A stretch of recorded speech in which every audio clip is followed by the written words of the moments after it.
Hi, everybody. We have a super amazing speaker here today, Sarah Stremming. So, both Chantal and I have followed her, especially through her podcast platform, Cog Dog Radio, which is amazing. I'm pretty sure I've never seen an episode that I wasn't in love with because all of it's just so cool. But Sarah is a certified dog training consultant and she does a lot of work with sports dogs, which we, of course, love so much. So, welcome and thank you for being here. Thank you so much for having me. Yeah, we're super excited. We are very excited. Yeah. And as always, I like starting with puppies. So the very first question is about puppies. What do you focus on first? Well, I have a 12-month-old right now, so it's nicely kind of top of mind. Because first of all, I don't know when she turned a year old, but I don't know how that happened. But with puppies, I have really evolved into liking to provide puppies with just kind of the worldview that I want them to have versus there was definitely a time when I was very gung-ho on like sports skills with little babies, which I think is normal. It's kind of culturally what everybody's doing. So my oldest dog is Iggy. She's 15 and a half. And so when I was training her 15 years ago, it looked really, really different. It was everything that we call impulse control. And then it was a lot of crazy tugging and a lot of restrained recalls and like sport, right? Mhm. And it's really actually quite a huge contrast to look at Carson, my year-old, and the way that she was raised. The way that she was raised was really providing her off-leash time outside in nature, where I'm watching her use her body and I'm seeing what she knows about how to use her own body so that I can fill in any gaps that I think are there. I'm watching her develop. I'm promoting what I call bravery. So I have a thing I call bravery school, which is just all about maybe feeling a little bit trepidatious, but having some curiosity underneath and tapping into that curiosity and letting it pay off for them to be curious. So I don't, and the primary stuff that I teach them is like, I need you to love my reinforcers. Mhm. That are most available to me. So that winds up looking like a lot of food skills. And then when I see that you really care about the food that I have, then I'm going to deliberately shape some of your behavior with the food. And then once you see that you understand that as a concept, the next kind of concept I want you to understand is verbal cueing. And I placed a lot of emphasis on this. It's really funny when Iggy was 15 and a half. Sorry, Iggy's 15 and a half. So when she was a baby, um, I don't think I taught her a single word until she was like 6 months old, except she had 5 million tricks, right? So she could like walk her back legs up a wall and put it was all the cool stuff that Sylvia Turkman was like it was when basically the internet was young, YouTube was young, and suddenly I could see that Sylvia Turkman had all these dogs. Like she had this video of them like cleaning her house. They were like scrubbing the floor and closing the dishwasher and like things like it was so funny. And so I taught her all these tricks but she didn't know any words about anything until she was much older. And I actually find this is very common. People will say, well, we know a lot of behaviors, but we don't have a lot of behaviors on cue, which is fascinating because actually all the behaviors are on cue. You just didn't decide what that cue was. Yeah. And then a colleague of mine, a friend of mine, Shade Weitzel, she spoke about, I think I was in this seminar probably close to 8 years ago now. And she was speaking about how strongly she felt that puppies needed to learn the concept of verbal cueing as early as possible and how she thinks that's really important. So I went, okay, well, Shade's really smart. So I'm going to also think that's really important. And now where am I on it? We could talk about verbal cueing for the next like hour and a half. We're going to talk about too many other things, but I'm teaching them that concept really early, really young these days. And then I'm letting them show me what it is that they need. Do you need to go more places? Do you need to get on different surfaces? Do you need, like, what do you need to be doing? And it's just very, it's very organic. It's very like, what do I think you need next? And I recognize that that's kind of my privilege of my experience, that I can see what I think that she needs next, rather than kind of following a curriculum. But if I were trying to follow a curriculum, it would be really based in the worldview, and the worldview is like, my person is my safe space. I can always go there. People and dogs are not scary and also not too interesting. So I like that. I like a nice neutrality socially. And getting in the car is a good time. And when I'm in a crate, I should sleep. Like, that's the worldview. Yeah. Yeah. Yeah.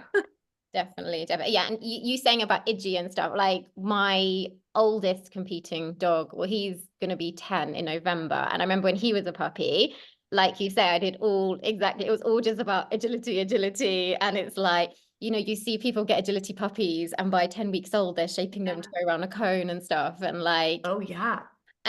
but the dog can't settle in the house or anything like that, whereas like, and again, Splash, my little Sheltie, I never really taught him to settle, because I was like drummed in to like have drive and like get this dog like crazy and that kind of thing. Whereas like my dogs now, I'm completely, I've got 2 border collies now, and I've got a toy pom who's now 6 months old today, and I just love him.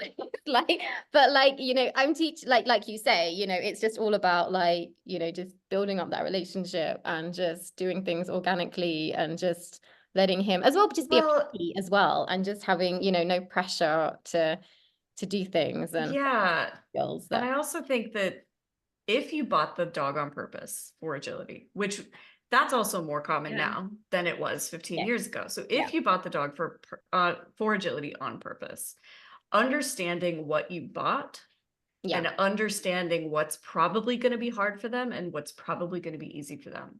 Okay, so going fast, being highly aroused, being very intense, that's already in Carson. That's in her entire pedigree.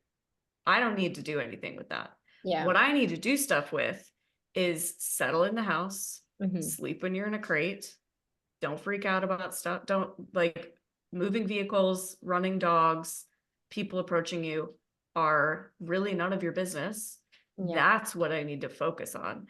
And I just think that instead people do the fun stuff. They're like, no, we got to do cone wraps. We got to do restraint recalls. We got to do like, how I jokingly say it is just that you don't get to have any fun. You already bought the fun, like it's in there. So don't do any of the quote unquote fun stuff. No, definitely. And what did you like about like Carson's breeder, and why did you choose her lines and things? Is there anything in specific? Well, what's really interesting is that there was like the least planning in this puppy. Well, I won't say the least I've ever done, but I didn't even know this litter existed, but it was a repeat breeding, and I know of the other dogs, and I like all the other dogs. And that's actually unusual for me, to meet several dogs from a litter and like them all. And so largely it is the other dogs. And then there are some key dogs behind her. There's one key dog in particular that I was really interested in. So I like how her pedigree looks. And then the other things that are important, that are great, her breeder is great. Her breeder does work really hard with the puppies. But something that I think is extremely important is that you have, especially in border collies, is that they have a good mother. Border collie bitches can be not great mothers. They're not really designed for that. They're like me. I'd be a terrible mother. I just want to work. So all I want to do is work. So can't you entertain yourselves? You need like a low stress mama dog. Really important thing. And Meg, her mother, is like that.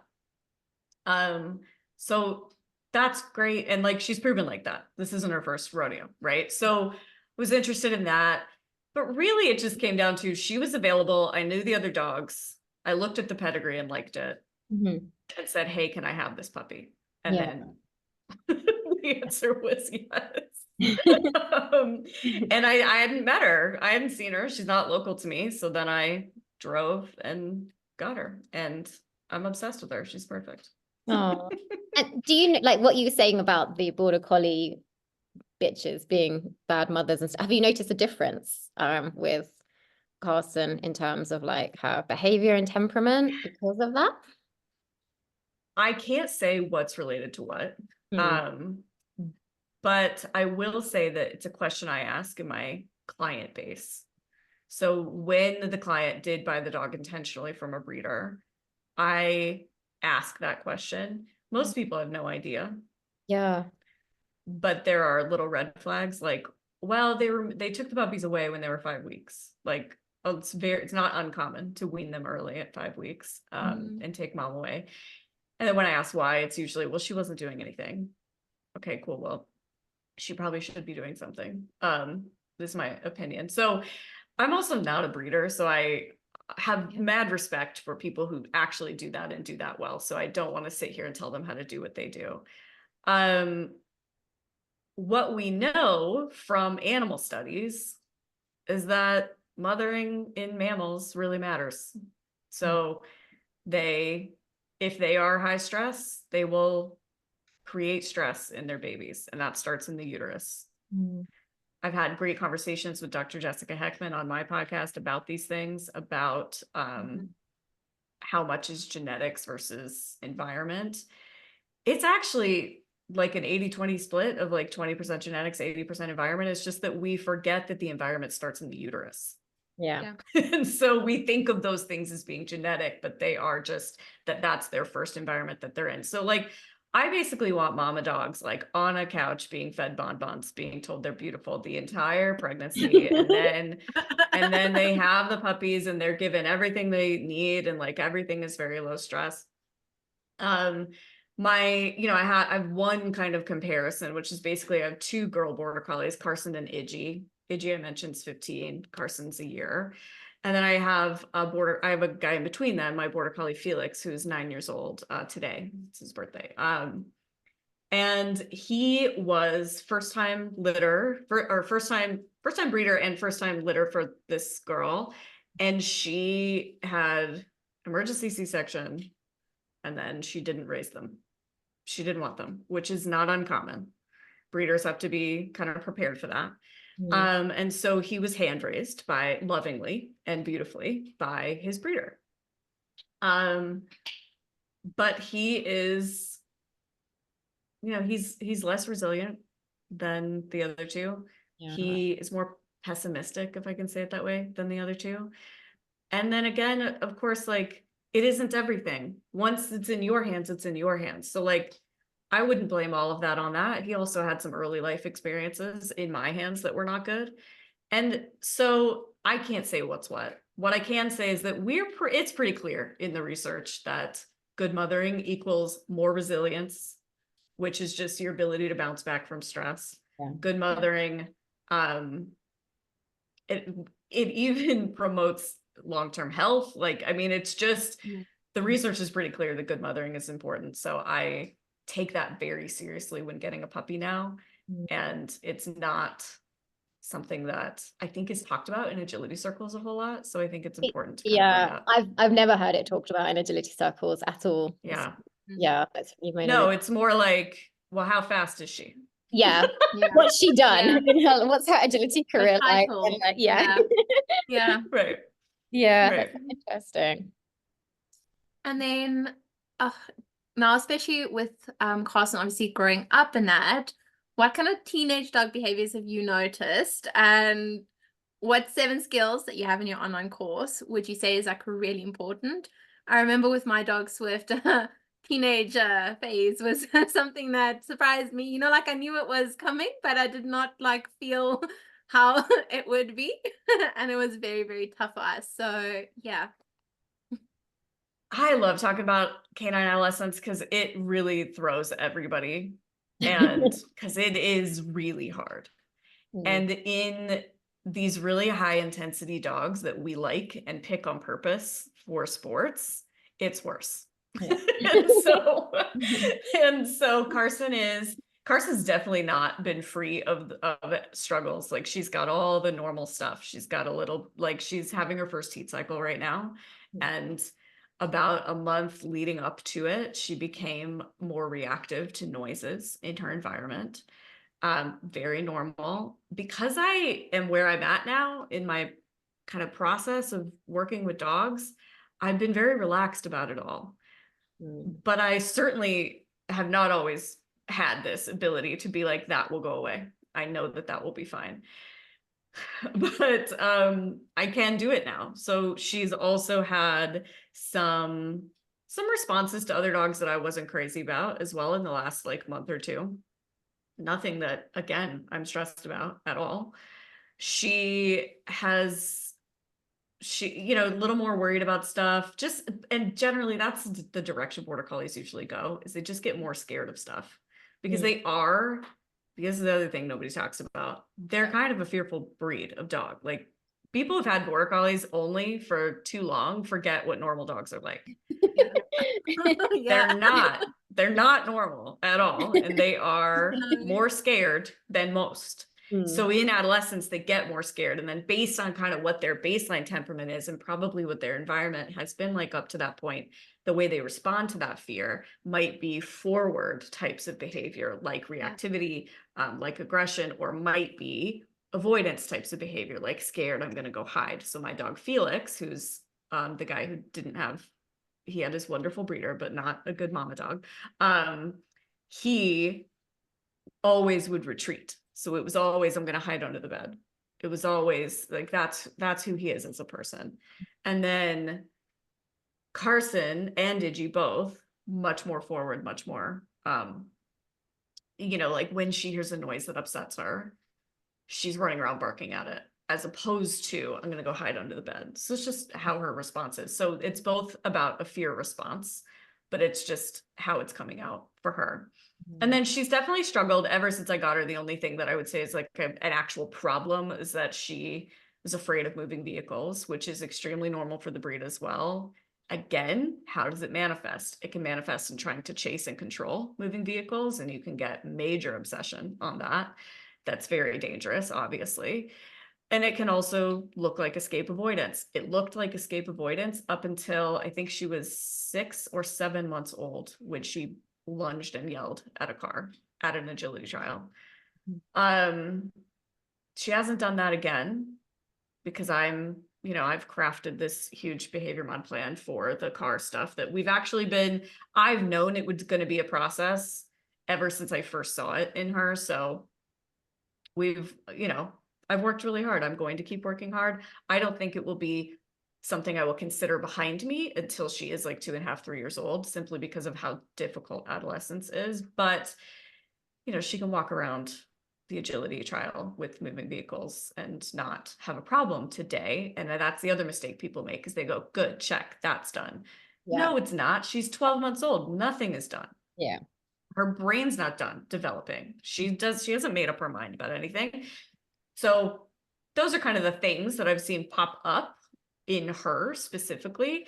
But things that pop up for people is that they find out that their puppy cares about stuff that they didn't know how much they cared about it. And then their puppy won't do the things that they want them to do. So really, really common one, especially again in border collies, is refusing to come inside from outside, or like refusing to get in the car at the end of the walk, things like that. Like, no, I can't possibly have the fun be over. Those kinds of behaviors start to show up. So that's where I have these 7 skills. A lot of the 7 skills in Teenage Tyrants, which is the course, are about what are you going to do in that moment?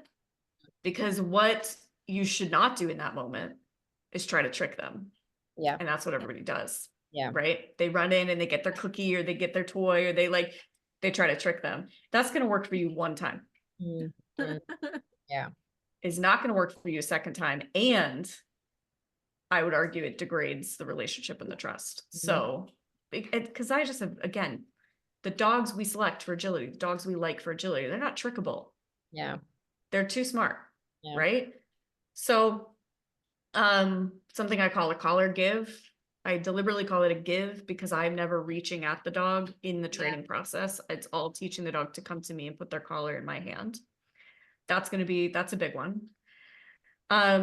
Yielding to leash pressure, because I will just use a line. Like if they don't want to come in from outside, they're dragging a long line outside, because I'm not going to call you. I'm not going to waste my precious recall on this moment. I'm just going to pull you on in. Carson definitely has spent some time having a line on outside because she has told me that she doesn't want to come in.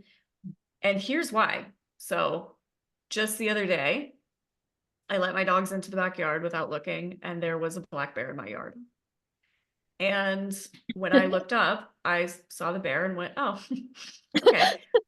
Recalled everyone. She and Rhea, my other young dog, both haired up and were barking and like, oh my God, what is that? Yeah. And I called them and they came immediately. Amazing. If I had been calling Carson in from the backyard and fighting with her about this and having this argument, do you think that would have happened for me? Yeah. No, right? Yeah. So just, okay, if I know you don't want to come in, I'm just going to facilitate you coming in by you wearing a line versus wasting my precious recall in this moment, because my recall is precious because it got us away from the bear that was in the backyard the other day. So those are things, like those are big, big things. You're going to yield to leash pressure. Just anytime a leash is on you and you feel pressure, just move into it. It's no big deal, rather than fight it, which is your natural inclination. And then I won't go through all 7, but there are 2 that go together, which is settling, or I'll kind of call that self-regulation. So the choice to choose relax, like the choice to choose calm behaviors when you would like to choose other behaviors, is a big one. And that gets tied in with what I would call anti-FOMO type of stuff. So fear of missing out. So like anti-FOMO is basically the choice to wait. It's like it's understanding that your turn will come and I'll be clear about when your turn is. Those behaviors go together because they're just self-regulatory skills. And I teach those first through crate training, my happy crating program. And then I'm actually using tethering a lot now. And then I have some exercises as well in the course. It's not about inducing enough frustration that they can't make the right choice. It's about providing them the skills to understand, in this context, I should be relaxed. And then fading in some of those more challenging pieces to that context. So if the dog understands on a tether, I should be relaxed, then I can put you on a tether on your station and switch you out while I train another dog. And again, I'm not going to pop you on a tether on your station and then run a dog in agility that's barking and screaming and cause you to hang yourself.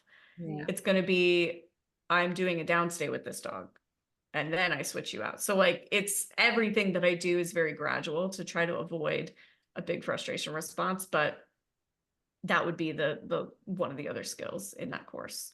Yeah. That's so interesting. Are you just saying about, border collies like being so different to other dogs? Like obviously my youngest 2 are border collies, and I had Shelties before that, and then now I've got my Pomeranian, who's like just like a breath of fresh air. Sometimes it's just like that's my Icelandic. With him. It's Rhea. Right. Like I have an Icelandic. I have an Icelandic sheepdog named Rhea. She's my first non-border collie in 25 years, and I'm like, okay, I was right. Yes, this is a normal dog. I know, because sometimes I think with like my border collies, I'm like, oh my gosh, was it me? Did I do something? And then like I've got this Pom who's like loves everyone and everything. And there was like a thunderstorm last night, and I've got my 2 collies just like we're in Johannesburg, so like the storms here are like really, really hectic. Like when I first moved here, I was terrified. I was like, oh my gosh, the sky is like cracking open. And my Pom is just like whatever, and the collies are like, oh my gosh, like in crates and stuff, and it's just like. And also, if your Pom was a little worried, you could probably talk him out of it. Like, that's the thing with Rhea is like everything that's supposed to work works. Yeah. And then that's just not how it is with the border collies. Yeah. Yeah. No, definitely. And I've noticed with my collie Bitch as well. So she's going to be 2 in August, at the end of August. And I definitely noticed like she started getting reactive just before her first season. And then Yep. between her first and second season, she was just like, I just don't want other dogs near me at all. Like, you know, she's got no Yeah. interest in like, she wants to work and she would rather just herd other dogs. She has got no interest in like, you know, taking her to a dog park, for example, would just be like the worst thing for her because she doesn't want other Yeah. dogs coming up to her and sniffing her and everything. But then I've Yeah. noticed her second season, she's like a lot more relaxed. And I still won't take her to dog parks because that my dogs don't need to go to dog parks. It's not a thing. You know, they have my dog friends and they have their friends, you know, so they get to socialize with the dogs. I want them to socialize with and stuff. But like, do you notice like a difference like as they mature, and do you do like, I don't know, you know, like when they are going through adolescence, like if you make too much of a thing of the behavior, like do you kind of use management more, or do you like teach them better choices? I don't know, what's your kind of thought on that? Good question. So first of all, yeah, with the girls' second heat cycle, you just like what you described, you're gonna see similar stuff, but like it's not gonna be as big of a deal. The first one is a rough ride. Like just survive the first one. Don't decide that they are any way during that time. Just yes, manage through those times. I like to manage through most things in the hopes that it will go away because I don't want to work that hard. So, but also because we do make it worse by trying to work on a lot of these things. So if I had deliberately taken Carson out and like tried to counter condition her to moving vehicles, for instance, I would have created a serious problem because it would have gone one of 2 ways. She either would have been like, oh, okay, cars are super important, which is not what I want. Or she would have just gotten more scared because I am this moron that's trying to tell her that it's not scary when she says, yes, it is. Yeah. Right. So it really can go a lot of different ways. I also think that the majority, this is probably like, I could get in trouble for the statement, but I think that the majority of what pet dog trainers are working with that we label reactivity, which is the majority of most pet dog trainers clientele right now, or pet dog trainers who are working in behavior, lots of what we call reactivity. So just barky, lungy behavior, usually directed at other dogs, usually when the dog is on leash. I think most of that develops through the mismanagement of normal adolescent periods. Yeah. So what that means is if my puppy thinks other dogs are really important, my job is to swing the pendulum the other way and go towards neutrality. If my puppy thinks other dogs are really scary, then my job is to, again, help the pendulum swing back towards, no, they're actually good, you like them. And it is case by case. And then it is extremely normal to see some heightened responses to other dogs, which reactivity is just an overreaction to a normal stimulus, right? So heightened responses are really normal. If I continue to put my dog in situations where they're having a heightened response, I am creating a problem, even if I think that I'm doing so in order to train them through it. And I think that what we do is we continue to put them in situations that they have said loud and clear are too hard for them. Because we have all of these really powerful things we can do, like the entire the entirety of the Control Unleashed program, for instance. Which is fabulous. I'm not saying that it's bad. What I'm saying is that when you use a pattern game, for instance, from that program, and your dog is able to then engage in the pattern game, and therefore they're not reacting, and you tell yourself a story that means that they're fine, you're wrong. It doesn't mean that they're fine. That's a way for you to survive a situation. That could be a great way for you to survive a situation, but you should not keep deliberately putting them in situations where you need that. I'm deliberately going to put my dog in situations where I know they're going to succeed. And so I think a lot of the mismanagement of these adolescent periods is where we do get big problems. And usually the mismanagement is people trying to work on it, not people not working Yeah. on it. Yeah, yeah.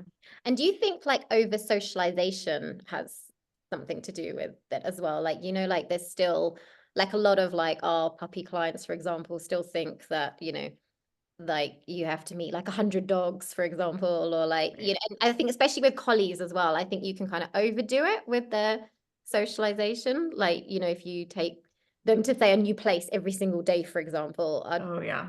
for most Yeah. collies, that's way too much. And then do they get to that point then where adolescent kicks in and all of a sudden they just like explode? Yeah, again, like my approach to puppy socialization is different from I think what status quo is. And again, it is individualized. It's what do I think you need to improve your worldview as an individual. Yeah. I again think that like if you're like you go to puppy kindergarten, they're all playing and they're all having a great time. Like I don't think that going to a 6-week puppy class where your puppy plays with other puppies is going to going to make or break anything. It's not going to be the reason your dog is dog social as an adult, and it's not going to be the reason your dog is reactive. On barring trauma, like if the puppy's traumatized in class, you are creating a problem. But it's everything else. So like Carson did go to my friend's series of puppy classes, and I chose not to let her play because she was feeling quite intense about them all running around anyway. And so I said, you know what I'm going to do is work on your self-regulatory skills instead. Shout out to my friend who lets me do whatever I want in her class, which is really nice of her. And I might have had a puppy that I would let play. Like it just depends on what they look like to me when they're in that class. And so I think it's all about what does this individual look like they can use more of? What does this individual look like they need less of? I'm really big into teaching them skills first and then asking them to deal with things. Like I think instead with puppies, we're just like, just expose. When they don't have any skills, because we've all been told this lie of the socialization window slapping shut at 12 weeks and that we have to it's not even true. It's not even real. Yeah. So we just walk away from it. Honestly, go outside, go in the woods, let them climb on logs and fall in water, and then figure out that they can survive, and do that with other adult dogs so that they are having a social experience, and do that with new people that they don't know so that they are having that social experience.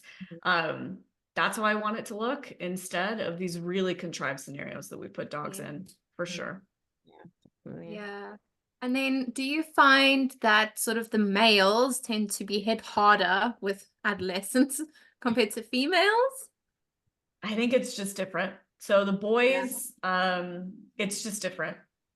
I do find these are gross overgeneralizations, but I do find that they are slower to have what looks like a mature brain to me. Definitely. And I think that their adolescence hits us harder because obnoxious intact male behaviors are obnoxious. So they start to, like they start to pee on stuff. They do get really hyper fixated on other dogs a lot of the time because they're like, I absolutely must know if you are going to be my wife or going to be my mortal enemy, and those are the only two options that exist in the world, right? And they're like, and if you're gonna be my mortal enemy, we may as well just throw down right now. Like that's like most young intact males. They're like, they're like pounding their chest and like they're just being ridiculous. And so I like for those guys to just again and again and again be proven wrong and shown how silly they are. Like I'm not going to expose you to any other adolescent males because then it's just going to be this chest pounding ridiculousness. Showdown. I'm also thinking about humans right now, and I'm thinking, wouldn't it be interesting if like no adolescent males were allowed to be together and like teenage males were just you're just only allowed to be around like middle-aged women. Oh, you would learn real quick. Because that's what I do to my young males. They're around confident adult females. That's the only dogs that they're around. confident adult females, and then males who really are extremely confident in the sense that they just ignore all that behavior. They're just like, yeah, you'll grow up, get away from me. So it just is, it's harder for us a lot of the time. I don't think it's any harder for them. Like, I think the girls are going through just as much as the boys are going through. It's just that we deal better with the girl stuff because it doesn't tend to be big dog directed feelings. It can be like they will start to have their dog directed feelings during this age, if they're going to have them. But they also, it can be the fearfulness, it could be, and if you think about it, like, it all in my mind just relates back to the role of the female dog versus the role of the male dog. Like, his only goal is to find as many breeding partners as possible. Right? Whereas she actually needs to know if the environment is safe, know if it's even safe to have puppies here, know where her food's going to come from. Like, she's thinking about different things. So a lot, and also, especially in the United States and Canada, they're all spayed and neutered. Like, most of them are desexed very, very young in this country. In the agility community, it's a little bit different, but adolescence also looks different if they don't have sex hormones. So that's also a thing. Yeah. And I mean, that's what happened literally to my boy. And during that time, he was attacked by another intact male. So little friendly boy like quickly figured out that other boys are it's not good. Yeah, we gotta you gotta really protect them from you have to, like I said, you need to prove them wrong. Like, you want to protect them from the experience of going, I was right about that, and so I do need to bring those behaviors to the table because I was right about it. Yeah. Whereas my boy, like the arse that would like go into a pub thing, and like he'd be the one starting the he just turned from my baby boy into like this horror. And it was over lockdown as well, so it was even worse. It was just like it's true. And I have some good friends who work in animal sheltering and rescue more than, so like, we have very different worlds because most of the dogs that I work with were purchased on purpose. And then most of the dogs they work with were not. And really fascinating thing that I observe to be true, I don't think there's any hard data on this, but every time I bring it up to a shelter professional, they go and they look and they come back and they're like, yes, it is true, is that most of the dogs in the shelter are males. Interesting. Most of the dogs in the shelter and the rescue are males, and most of them are adolescents. Yeah, I remember actually before I started doing dog training many years ago, I was volunteering at an animal shelter, and the number of adolescent dogs from about 6 months onwards, especially like that's when they're coming in, right? Yeah, because that's when they become really, really challenging. But the weird amount of males versus females that's interesting. And also most of the dogs in my clientele are males as well, but I don't know. I don't know if any of that is true. It's something that I think I observe. That's interesting. Yeah, I like you said, I definitely noticed my male going through his adolescence was way worse than my girl going through her. Well, and individuals, right? Yeah. You might have a male who has a much easier time than certain females, but I think that their adolescence is harder for us, the males, for sure. It was very tough for me. I just remember with my male Sheltie Splash, he was fine until he was about 3, and like he was always fine with other dogs, but he'd puff himself up. Like, I could always tell when he was greeting another male because he'd look like a puffer fish or something. He'd literally just like poof and just like fluff himself up. But it was when he started mucking up things like his Crufts qualifiers and Olympia qualifiers, and like he'd be 3 years old and he loves agility, like he loves to work, he loves doing anything. But like we would literally be mid-course and all of a sudden he'd do his dog walk and then suddenly stop and sniff and like because he could smell this 9-year-old spayed bitch Sheltie, who he was obsessed with, who never gave him any attention. And he could smell her like 200 meters away or something, you know? And it was like those kinds of behaviors. I was just like, like that was very frustrating. So yeah, boys can. It's true. They're challenging. Definitely. Yeah. And then tell us a little bit more firstly, actually, about the 4 steps to behavioral wellness, which I love. And I mean, like, I've actually followed that since hearing about it on Cog Dog Radio. That's what saved me and my dog. Oh, that makes me really happy to hear. Anytime somebody reaches out and says that that concept was helpful to them, it makes me feel like I'm doing my life's work. So I really appreciate it. The 4 steps to behavioral wellness is a concept that I really came up with quite a long time ago, over 15 years ago, in my just private work with people and their pet dogs, way before the podcast. It is basically these 4 areas that we need to focus on to help dogs function better and live better in the world. So they are exercise, enrichment, nutrition, and communication. And something I also sometimes think about now is that if one of those things is kind of not able to be fully met or fully given to them, then the other 3 need to be stronger. So that's also something that I like to think about now. So for instance, if the nutrition category is difficult because the dog has an illness that makes that less accessible, like they have IBD or they have some other kind of deficiency, like then the other 3 areas need to make up for it. If the dog has a communication struggle, like maybe they're blind or maybe they're deaf or maybe they have some other sort of difficulty in that realm, the other 3 need to be stronger. The one that I believe in the strongest and the one that I get in the most trouble for is the exercise one. And the reason I get in the most trouble for it is because I think dogs should be off leash. Yeah. I fully recognize what it takes to have dogs be off leash safely. And I know that it takes too much for a lot of people to be able to achieve. And I also know that the legality around it varies. People do always like to assume that I've always lived in a place where I could just walk up my back door and find mountains of hiking trails and it's perfectly legal and it's all fine. And like, none of that's true.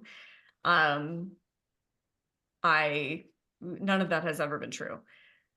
What is true is that your ability to access off-leash time for the dog doesn't have anything to do with whether they need it or not. Those are 2 different things. Your ability to do it is different from whether they need it or not. If they need it and you can't do it, that's where you need to find ways to fill in that gap as best as you can. So it's sort of like if you have an animal living in any kind of captive environment in which you cannot provide what they quote unquote need mentally or physically. Like, I don't think that a cheetah that doesn't actually get to chase down prey is being totally fulfilled in its life. Yeah. If you have a cheetah in a zoo, there are ways to try to help fill that gap. And you wouldn't try to fill that gap if you didn't recognize the needs of the animal. Yeah.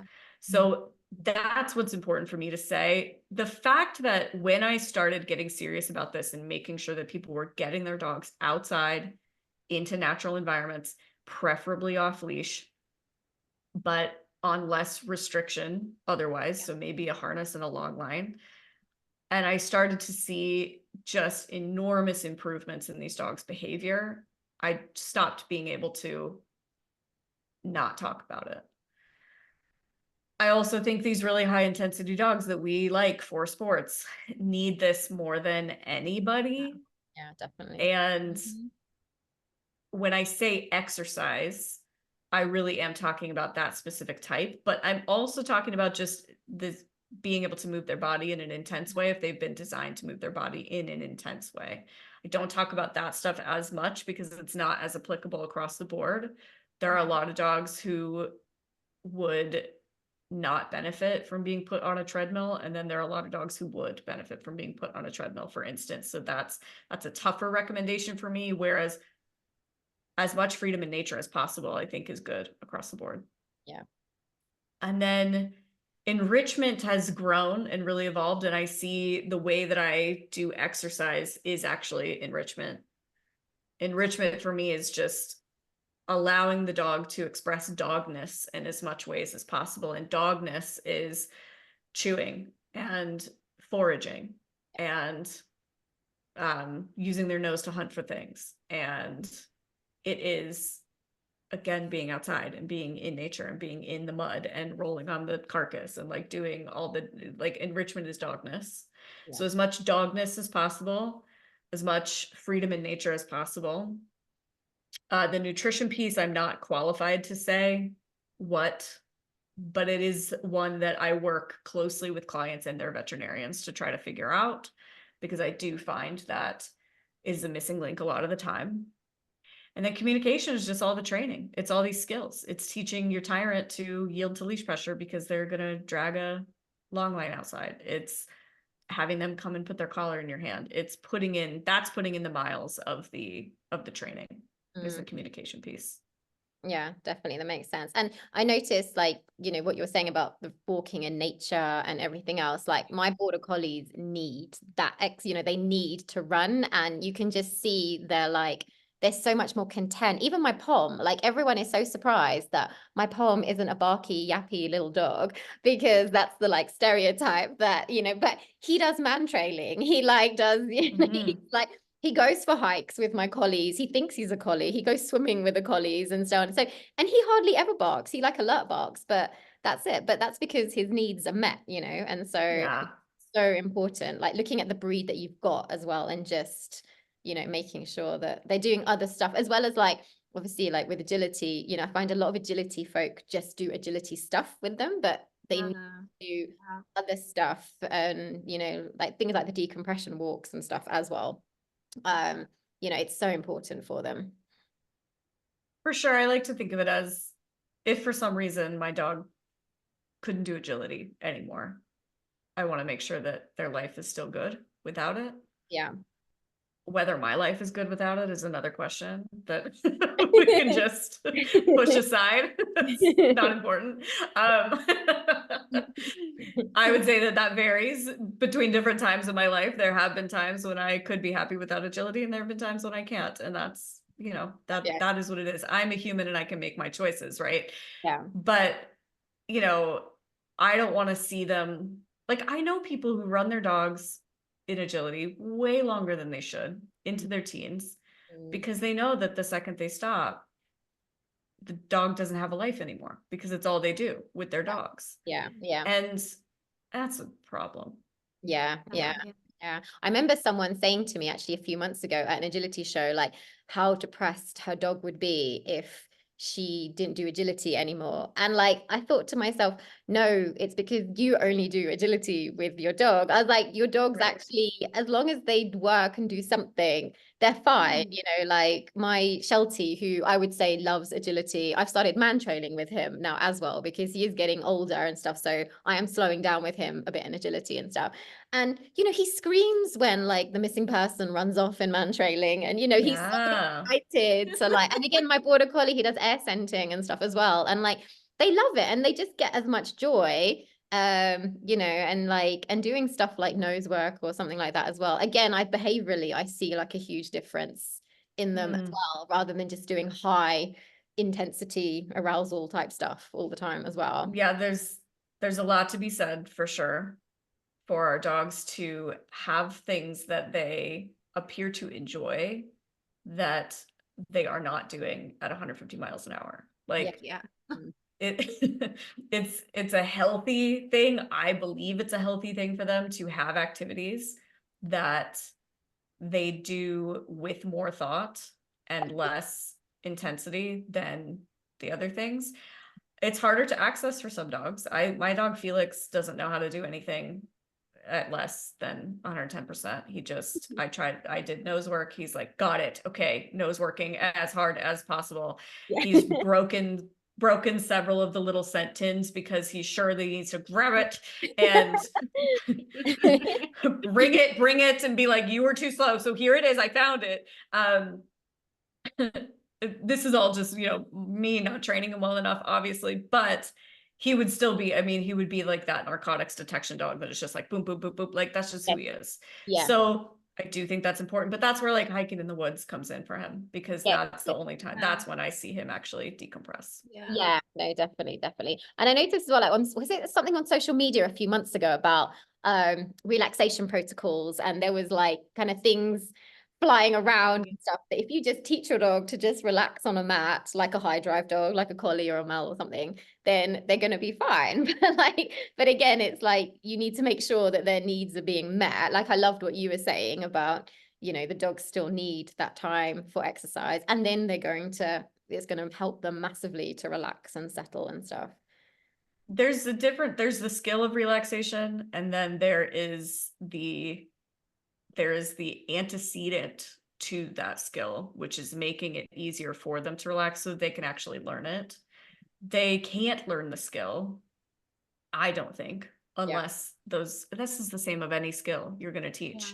Setting your antecedents, so just saying that you are prepping your environment to teach this best, means that they first got to run and sniff and roll and be a lot, so that now I'm going to ask you to be less. It's something that, you know, it matters. And I think too much we talk about it as being genetics. Honestly, if nobody said the phrase off switch to me for the rest of my life, I would be so thrilled. Like, can we just quit blaming it on that? Yeah. I was warned that my puppy would have no off switch. Mm-hmm. And I was like, well, first of all, I think that's fake. So that's fine. But second of all, like, she's laying down on a bed right now because she's a year old. She's not contained, because she understands that this antecedent, this picture of me talking into the box is not a time for her. It's a time for her to only be relaxing. And I didn't teach her that by forcing it. I didn't, like, for me, I don't teach a classic relaxation protocol as far as like the one that is from Dr. Karen Overall and is done in a lot of behavior cases. A lot of my colleagues use it with great success. I'm not saying anything is wrong with it. For me, the relaxation protocols are when you're in a crate, you sleep. When you're on a tether, you sleep. Though, like, that's the first stuff that I teach them. And it's, I'm tired of first of all, if I told Felix to lay on a mat, he would lay on a mat so hard and so intensely. I mean, it just still wouldn't be relaxation. Yeah, definitely. And talking about crating, what is happy crating versus crate games? So sort of like the differences and the benefits. Sure. So going back on that timeline again, when Iggy was a baby, she did crate games. Like, I did all the crate games with Iggy, and it was so fun. And it is so fun, like really super fun game-based protocol, right? Which again, we all love to have the fun. Well, I already bought the fun now, so I don't do those things anymore. But Iggy never learned how to relax in a crate. I would say the only place that she relaxes in a crate is in the car still to this age. Now, again, I'm not blaming the protocol, I'm blaming myself for that. But the protocol isn't designed for that either. So if I want crate games to teach my dog to relax in a crate, I'm asking the wrong question. I'm asking for the wrong thing from that protocol. It teaches a lot of other stuff. Happy crating teaches them to relax in a crate. That's my entire point with my crate training protocol, is deliberately setting up the antecedents so that what happens in there is they relax and fall asleep. Sleep is the primary reinforcer at play, not food. So I am never putting a manners minder on top of the crate and dropping food in. I'm not even walking over and dropping food in the crate.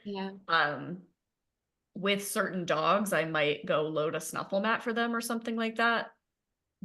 but only with certain dogs, because the dogs are super worky and they're trying to figure out, what did I do to get her to come over here? What did I do? I don't want them to be thinking like that. I don't want them to think stuff that I do in here gets me consequences that come from out there. I don't want them to think that at all. I want them to think the only thing I do here is relax. And it is largely antecedent based. So helping them to be ready for a nap when I put them in there. And then I also layer in desensitization of handler absence or presence. Some dogs struggle more if you're in the room versus if you leave. They're like, okay, I can sleep now. If that's true for you, that's also, you've done that. You've taught them that you are something that needs to be worked all the time. Very, very common for us to do in agility circles again. And I definitely did it to Iggy, which is why she didn't learn to relax in a crate. And it's literally all about, when you're in there, you sleep. And it's just a variety of exercises to help them do that. And it needs to be paired with not shoving them in there for hours and hours on end when they are not prepared to lay down and sleep. So the first time Carson was created for, other than overnight, the first time she was created for several hours at a time during the day, she was much older. She had the skill to do it. And that's also different. I think that we tend to just kind of shove puppies in there and let them scream and just know this is going to be hard and like get through it. And honestly, it works for enough people that it will perpetuate as the idea of what we should do. I also did that with Iggy, never got better. In fact, got worse, developed what we would call separation anxiety. So I'm always scared of that. Also, like, everybody has to know that I'm informed by my clientele. I'm informed by working with dogs that have serious problems. And some of my dogs who've had serious problems, but I'm mostly, if I'm making a choice, like if I'm going, I'm going to avoid that, even though it seems to work for a lot of people, it's probably because I've worked with a dog or two who it went terribly wrong for, and I'm afraid of that. So that's another reason that I don't make the crate a working. I knew from Iggy not to make the crate a working space ever again. So it just isn't a working space for my dogs. It just isn't. The only thing you ever do in there is sleep. Yeah, no, definitely. Yeah, and it's just creating that emotional state that the crate means relaxation and everything else. But you saying about like separation anxiety and crates and things. So I see quite a lot of online clients for separation anxiety. And I have a Facebook group where it's quite active at the moment. There's lots of people joining and stuff. And so, and the number of people that still think that putting a dog in a crate for resolving separation anxiety, or again, like breeders will tell puppy owners, like the majority of puppy clients we still have are still told to like, just leave your puppy downstairs and let them cry out and everything else, you know, and it's like, it's frustrating sometimes that like it's it's not their fault. Like the like crates that they can't escape from are literally marketed as like solutions. It's so upsetting. It's so upsetting. And for me, I do want to be really clear that, like, because people have misunderstood this and it's created some problems for them. It's not that they never fuss in the crate. They're going to, like, you just will not be perfect. It is that you are doing your best to avoid that rather than accepting it as part of the learning process. You're doing your best to avoid it, and panic will not be tolerated. And I talk about kind of the difference between having a fuss moment, having an upset, and being panicked. But as well as giving the puppy a clear response to their request to coming out. So if they are asking to come out, making sure that you always only leash them, carry them outside, put them on the grass, stand in one spot. Like, if you're asking me to go out, I will respond this way. I'm not going to ignore you. You're not going to just escalate in there, but I'm only ever going to respond this way. I'm not going to let you back out into Disneyland. I'm only going to respond this way. So that's also part of it. And then the separate skill that is in kind of the part 2, I have 2 crating webinars. They're sold together. The second one goes into more of that anti-FOMO stuff of like, but what if they're not going to relax in this environment because it's agility class, or it's ringside or whatever. What do I do then? I like to teach them the waiting skill, the wait your turn skill, well before I put them in a crate and expect them. So it's separate skills. Yeah. And so that's another part of it, is basically waiting on a station, which is also in the TDH Tyrants course that we just talked about. Yeah. Yeah. And I find as well, the dogs that can wait on a raised bed or a station or like, and not in a crate, they're much less frustrated than if they're put straight in a crate, expected to like wait. It makes you split. It makes you split finally enough. It makes you be a better trainer about it if they can move. Yeah. If the door is closed and they're just having a tantrum, now you're not being a good trainer. It's basically, you could train the same stuff in a crate if the door was open. Yeah. Right? If they can wait in a crate with the door open, fine. Yeah. And then it does translate into being able to wait in a crate very nicely, actually, if you don't blow it early on and teach them to be very frustrated in the crate ringside. Yeah, makes sense. Yeah. And then if you think about it's your choice, what do you think about that? Because that's also still very, very popular. Do you do something else instead? Do you use it? I will again say that I'm really informed by things going very badly for clients sometimes. Again, Iggy's foundation training was strongly it's your choice based. Anything that I don't use now, it's for one of two reasons, and sometimes it's for both reasons. One reason is what we've already talked about. I've seen it go very poorly. I know how it can go wrong. Yeah. We could argue then that the answer to that is, well, then just do it right. Because obviously, if you do it right, it's not going to go that badly. I would say that that's not always true. There are individuals for whom the protocol is wrong. But the vast majority of dogs could be taught it's your choice with somebody who's good at teaching it and not have any ill effects. I think that's completely true. Of course it's true. Otherwise it wouldn't be so widespread, right? Yeah. For me, the other reason though that I'll abandon a protocol is that I just don't need it anymore. So I don't do extra stuff that I don't need. Today, I would say my feelings about it's your choice are related to both of those things. I have seen, well, first of all, food in training is precious to me. Food is extremely valuable. I want the dog to always eat. I want the dog to always be ready to eat. It's your choice is a punishment protocol for eating. It teaches them not to eat. Yeah. Then, just in case everybody's getting their pitchforks ready for me, then of course, when done correctly, it is then here's when to eat, right? Like that is the second part of it. But the initial part of the procedure is do not eat. Yeah. And I simply do not do that with any dogs. Now, you might throw a dog in my lap that I went, wow, you know what would be great for you? It's your choice. I'm not saying that's outside of the realm of possibility. It could happen. It hasn't happened in a long time, but who knows? I instead work with a lot of dogs for whom the relationship, the triangle between the person, the food, and the dog is damaged.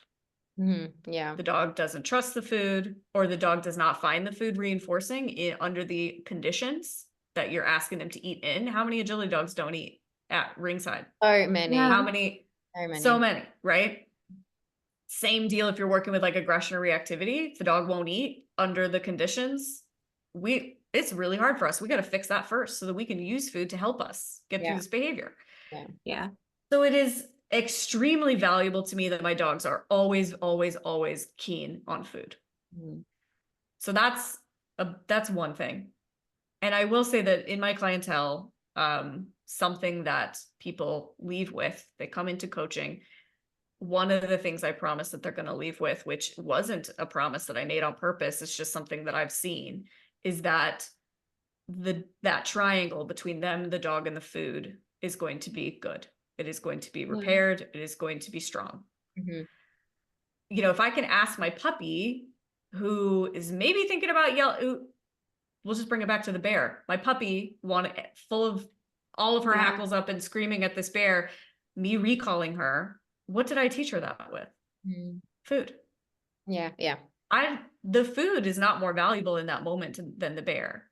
Mm. We can get really geeky. What I'm asking her for is to switch into another contingency. The contingency she's in is all about the bear. Mhm. Whether it is that she wants to put her teeth on it or whether it is that she wants it to go away, the reinforcement here all has to do with the bear. Yeah. Yeah. Me asking her to leave that contingency and enter another one in which the reinforcement is food is Mhm. something I will not be able to do if that triangle is broken. Yeah. Yeah. So I know that got like really geeky and conceptual, but Yeah. that's a big reason that I'm Mhm. just never going to punish you for eating food. If you take a piece of food that I didn't tell you to take, okay, cool. I'm gonna make sure I set things up so you don't do that next time. And I do train my dogs with like an open bowl of food that I'm pulling food out of, and like I just arrange the antecedents so that they're not able to get it. Yeah. And because they're not able to get it, that reinforcement pattern hasn't been built and I could just have it here. Mhm. So what do I do instead? I teach a lot of food behaviors. I teach them when to eat food. I put a lot of cues on food. And I just don't worry too much about them, quote unquote, stealing food. And I do think that the people who believe really strongly in it's your choice, which I'm not here to take it from them, they can have it.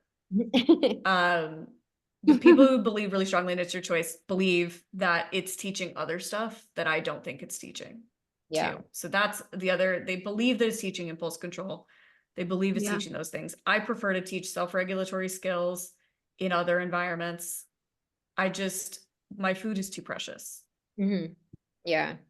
Yeah. I remember as well, like, again, when Splash was a puppy, I did It's Your Choice as well. And I inadvertently taught him to reverse backwards. So he actually thought that was the behavior, walking back.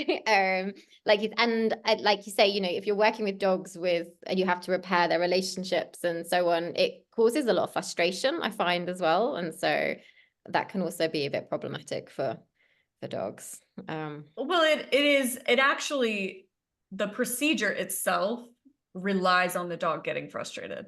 Yeah. If they don't, it actually doesn't work for you. Yeah. I will say that Susan Garrett created it, obviously, and she's changed it. So she actually banks less on frustration now than she used to. Yeah. So I really appreciate her showing that to people, and she's very public with all of her work, and she absolutely does it differently than when I learned it from her 15 and a half years ago. Yeah. She absolutely does. So with full respect to the creator, she also is growing and evolving. Iggy, and again, this is probably, you didn't do it right, Stremming, but Iggy's the worst food stealer of any of my dogs, and she's the only one that has a history of It's Your Choice. And I don't think that that's a correlate. I just think that it kind of says, it didn't do that for her. Felix, on the other hand, Felix, I decided not to do that stuff with him. He's, as I said, 9 years old. So this has been a big process for me. I didn't do any of that stuff with him. One time, though, he did go for a piece of food on the floor that I didn't cue him to get, and my old self came out and I covered the food. I covered the food. Yeah. And this is again about the individual. I think most dogs can handle that no problem. Felix didn't eat food off the ground for like 2 weeks. Again, that lack of resilience in him, in his character, right? So he that's another possibility, right? So anyway, I think I could ramble on about that for a long time, but I think I answered the question. Hopefully. Yeah. I think if I had done It's Your Choice with Samba, my young collie bitch, who's like hates failure, she's very, very sensitive. I think she also would have probably never taken food from my hand ever again. If I'd have asked her. You could. Yeah. I started to see it when I got really serious about, okay, what is the problem here, was when I started to, pre-pandemic, I was traveling a lot to teach. So I was going all over the world. I was very fortunate to get to go all over the world and teach. And I saw dog after dog after dog confused and worried about food. Yeah. Because of the history of that kind of training. And every single time I asked Does this dog have a foundation? And it's your choice. And every single time they said yes. And I said, okay, so here's what's happened here. You've made it clear to them that sometimes food's not available. Yeah. But you haven't made it clear to them when it is. So and again, if you do the protocol correctly, you will make that clear. Yeah. And so we were talking about, like, I was basically trying to teach these folks food markers and, you know, how to cue the dog to eat food. And they'd toss a piece of food and the dog would freeze and go, is this one of those times? Is this one of those times where you're going to punish me for trying to go for the food? Right. And it sucked. Like, to be very honest about it, I hated those moments for these poor dogs. And so trying to then break that concern of like, ooh, is this one of those moments where it's a trap? I just never want them to feel trapped or tricked. I never want them to go, ooh, is this one of those times I can't have the thing? I don't ever want that moment. And that has happened. I saw it the globe over.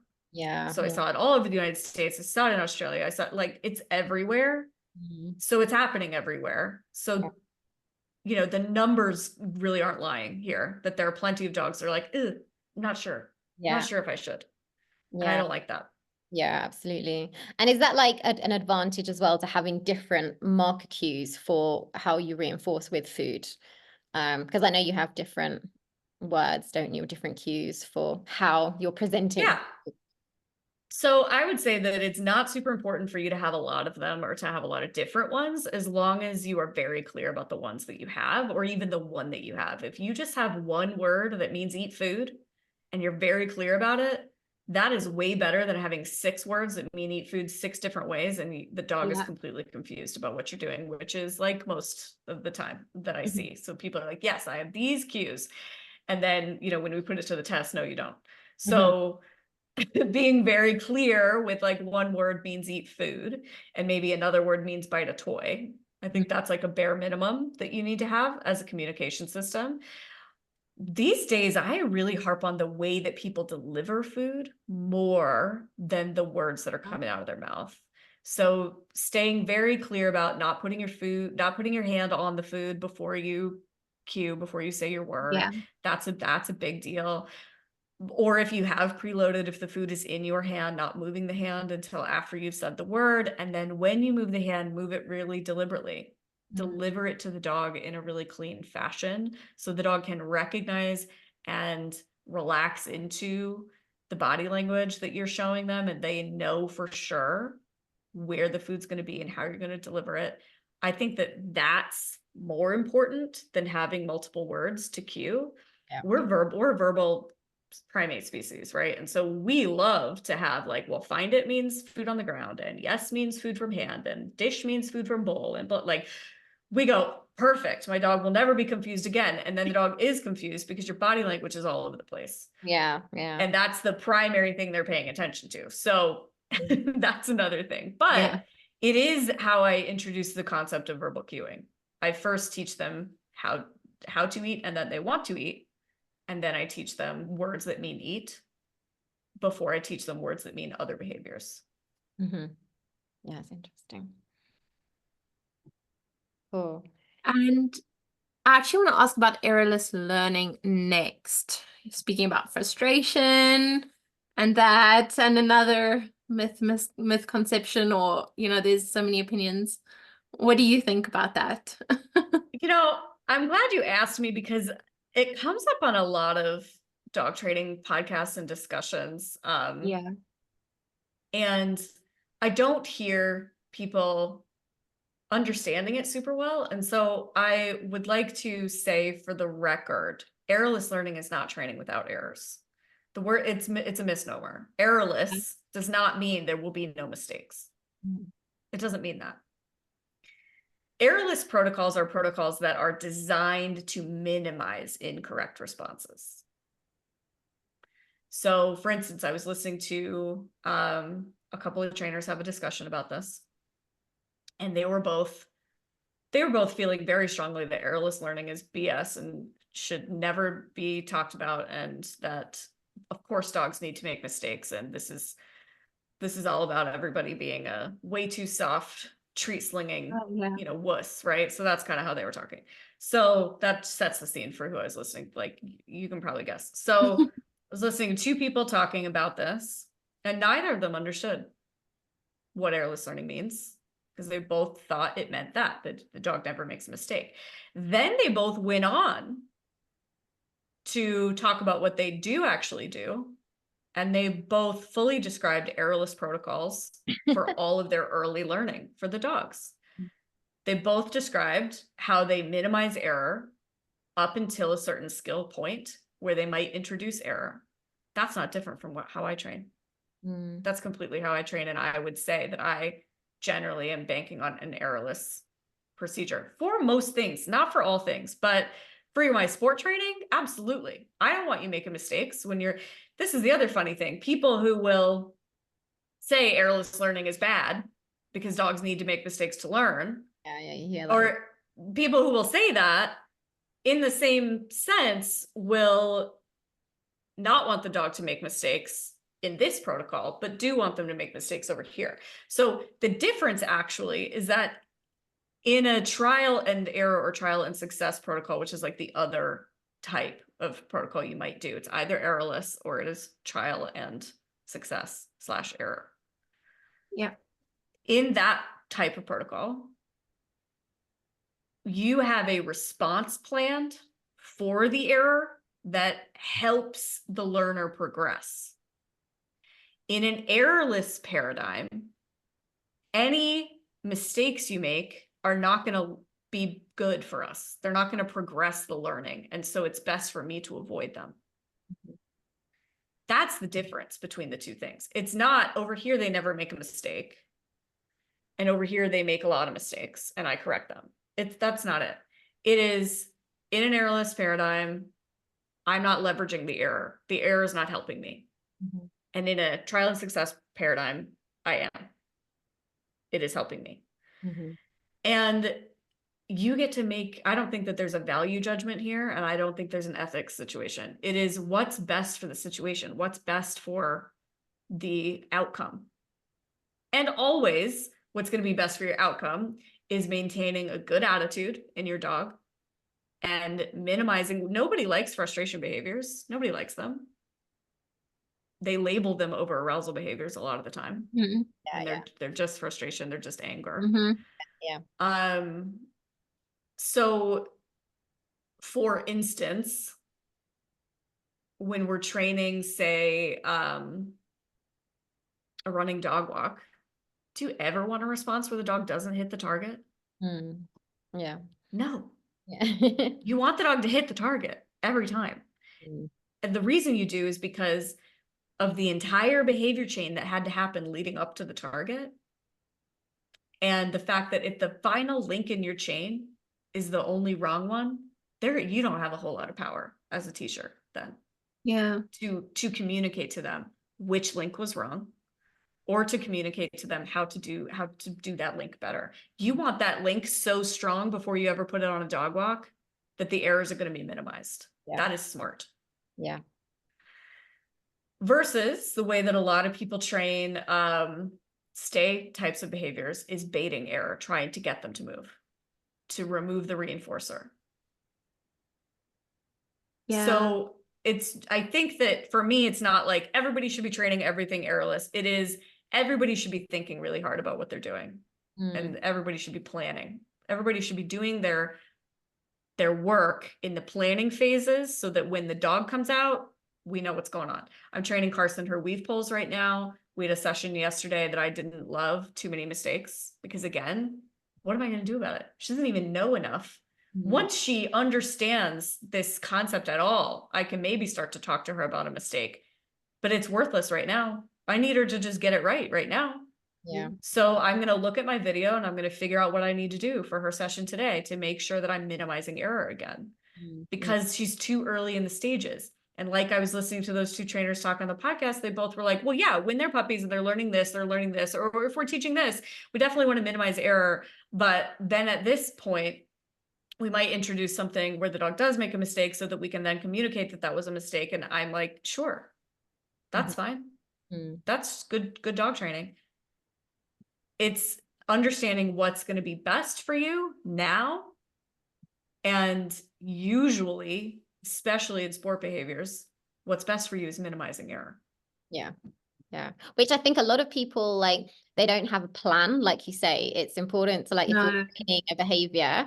And I find like a lot of people, they know one way to train something. And obviously that doesn't work for every single dog. And if it doesn't work for their dog, they then just like will use like a non-reward marker, like incessantly, for example. And like if they don't have any plan, because they don't know what to do next, you know. And so I think that's so important to, like you say, have that plan. So if it does go wrong, then you're like, okay, I need to adjust something, and, you know, not let the dog fail as many times as what you sometimes see and stuff. So it's Yeah. Good training, typically low on the failure side. Yeah. And yeah, if you I always know that I need to throw in the towel if I go no, if I say no, or like whatever. I really don't go like that's just not in my vernacular. But like if I say oops or try again or no or like any of those things, like I know that this is derailing. Like this is not going the way that I wanted it to go. Yeah. Unless I did decide in this session, I'm going to communicate to you exactly what the broken piece is, which I'm only going to do if I actually believe that you have the skills around that for that to get better for us, for that to actually work for us. And so often it just doesn't. If you're teaching, if you're teaching a puppy to hit a running contact target and they hit it with 1 foot and not 3, and you say, I'm sorry, that's not smart. Like, that's just not smart training. They don't know anything. They don't know they hit it with 1 and not 3. They arguably never know that. And it's just, is that, because I do actually teach my dogs now today. It is in my practice to teach them the word no. And the word no is not attached to, you know, you getting hit over the head with something, but I deliberately introduce it in situations where there is a right answer and a wrong answer, and it's not sport training, hint, wink. And when you start to make one choice, it's when you start to, not once you've finished it, I say no, and I block your access from reinforcement for that choice. And when you make the other choice, I pay you. And I'm deliberately teaching you, when I say no, it means make a different choice. Okay. So since I have taught my dogs that, if it comes out of my mouth in a sport training context, I know that I need to check myself and figure out what's going on, because that's not how I want to teach them. But again, like, there's always exceptions. I might have a very experienced dog, and I might say, no, to deliberately say in that moment where you made that one, I would like you to try something else. But again, blocking access to reinforcement for that choice is a really, really important part of that choice. If the dog enters at pole 2 and I say no, but they finish the weave poles, I'm not teaching them anything. So that's where I might use a prop, I might use a gate, like I'm going to do something else. So this is going to be, Sarah Stremming says no to her dogs, everybody. Just name the episode that, but it's almost never coming into my sport training. It is coming into other situations in my real life training. So for instance, like, Felix knows it. He's the first dog that I taught it to in my life. Iggy's 15 and a half. She can't hear me anymore anyway. And if I ever did tell her no, she would tell me how cute that was, that I thought I could tell her anything. But Felix knows it. And if, like, Carson's in season, if Felix is neutered, but if he has a certain thought in his head about her being in season, I say that word. And he goes and lays down, and then I reinforce. So it's literally just do something else. Do something else right now. And then he does something else, and I feed him with food, or I tell him he's my sweetest baby angel and I love him, or like whatever. Without actually deliberately training that word means make a different choice, unfortunately people attach that word instead to like their anger or their big responses or whatever. And I'm not saying that I never get mad at my dogs and never yell at them, but like, how much smarter is it for me to just have a word that means make a different choice? And if I actually know what the choice is that I want you to make and it's really clear to me, I'll tell you that word. I'm not going to tell you no. Yeah. So like I might tell you to come put your collar in my hand instead of what you're doing. And then I'll reinforce you for that. And because I've taught you that skill, I get to do that in that moment. Mm-hmm. We just went down a real rabbit hole that I didn't know we were going down. It was great. I know. It was great. Like, no, it's so fascinating. And I think as well, like if you know, by you saying no, and because your dogs are used to offering choices and offering behaviors and stuff, I suppose it's easier for them than say a dog that has perhaps, I don't know, not had that kind of training, would you say? Well, sure. So anytime because certainly there are moments when I just shut it down. Like if you can't make the right choice in this situation, I don't give you any choices. And the word no is me offering you choice. Mm-hmm. And this is actually really outlined. This is probably the big umbrella concept in that Teenage Tyrants course, the course about adolescent dogs, is teaching the human when to offer choice and when not to. What's a choice and what's a no choice moment. Yeah. Before and in order to have choices in your life, you must have agency. And what agency is the ability to make the choice. So if you don't have training, if you don't have an education that helps you make this choice, it's not fair for me to offer you this choice. So by providing them with the skills training that they need to be able to make the correct choice, I can now offer a choice rather than just shut down whatever it is that you're doing. Or just, you know, when I say shut down, it's like, I go get you, I put you somewhere else. I put you on leash, like whatever. We just aren't doing this now. I'm going to, you know, people say, like, somebody asked me when Carson was like 5 months old, what some of her choice and no choice moments were. And I was like, well, literally everything's a no choice moment. She's 5 months old. She doesn't have any skills. Other than like, there's so much, like her life is abundantly full of positive reinforcement choices, like options, not choice, options. And so that's okay. Like that's where the balance comes in of like, but I don't ask her to get in the car. I just put her in the car. I don't ask her to come in from the backyard. I just reel her in on the line, like things like that, because she doesn't have the skill set in order for me to ask her to make a choice. Yeah. Because our cues are always choices, including my cue no. Yeah. It's just that if I say no and you don't make another choice, I remove your ability to make the choice you're making. Yeah, makes sense. Yeah. It's so interesting. And I kind of wish I knew all of this sooner. But don't we all? Okay. Yeah. I mean, we all, right. Like that's just, it's so live and learn. Yeah. And it's also, it's so important for everybody to know that like nothing is fixed. Nothing is set in stone. Yeah. You can start to put stuff into action now, and you can change a lot now. Just because they develop some problems in their adolescent period doesn't mean that they can't be well-adjusted adults. Yeah. It's just more work. Yeah. Yeah. Yeah. Yeah. Yeah. And I mean, that's just it. It's not like good or bad. It's just, you know, that's what you got kind of thing. Yeah. I mean, there were a lot of ways I behaved in my 20s that I'm really happy I don't do anymore. So for instance.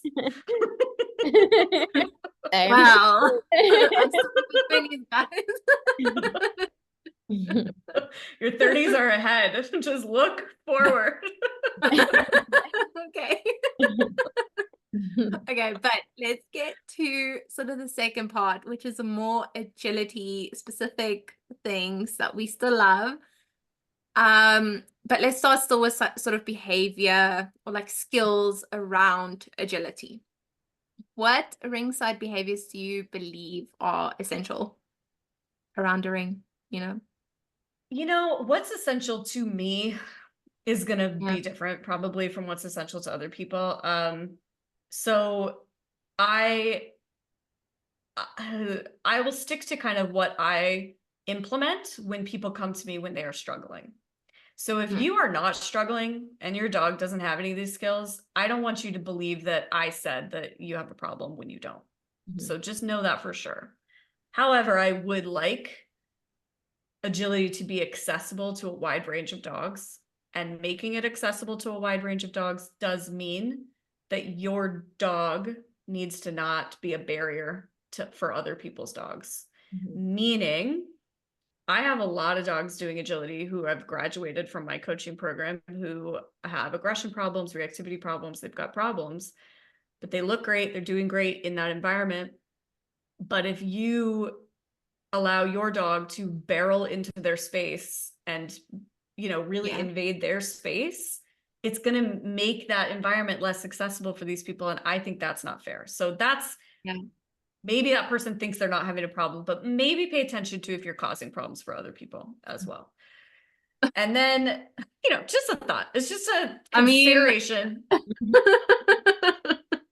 that also extends to driving or being in the grocery store. So I like loose leash walking. I know that that does not make me popular, but I would like dogs to not be dragging people through environments. If for no other reason than you are causing problems for other people when you do that, I would like them to not be dragging you. I also just happen to know it's not good for them and their mindset to be dragging you. So loose leash walking is a big one for me. Some manner of standby, of waiting, basically some manner of the dog understanding it is not my turn yet. And I can be comfortable with that because I will be told when it is my turn. Because they don't know that there's a run order and they don't know that there's an order of things. All they know is that you're standing around and they're not in there yet. So giving them the ability, just telling them we're waiting now and having them know that and having them be secure in that skill is another one. And you can do it any manner of ways. You can do it with a downstay, or you can do it. I've got some clients who station the dog between their legs. So the dog is just standing between their legs. That's a really good one for the dogs that are a little bit uncomfortable with the environment because they can feel very protected that way. Downstay is a lot more vulnerable. So some dogs are less comfortable with that. I don't care how you do it. If it's a small dog, it could be in your arms. If you've taught them, when you're in my arms, we're not going in yet, right? I see lots of small dogs comfortable with that. I see lots of small dogs not comfortable with that. So it's just, you know, helping them be comfortable in whatever way it is. Maybe the dog is sitting in your chair, ringside. They're just stationed in the chair. And then they know when they get released out of the chair, okay, we're going in. So basically the ability to wait, the ability to walk on a loose leash, maintain a loose leash. And then I do think that they should be able to eat ringside, but that goes back to so many different other things and other reasons that I think that. I'd like them to be able to enter the ring and have their leash taken off right away. I would like it if you could walk together to the start line with the dog off leash. There are a lot of reasons for that. Again, one is that if they are starting the game without you, that is going to, I can easily link that back to kind of some other problems.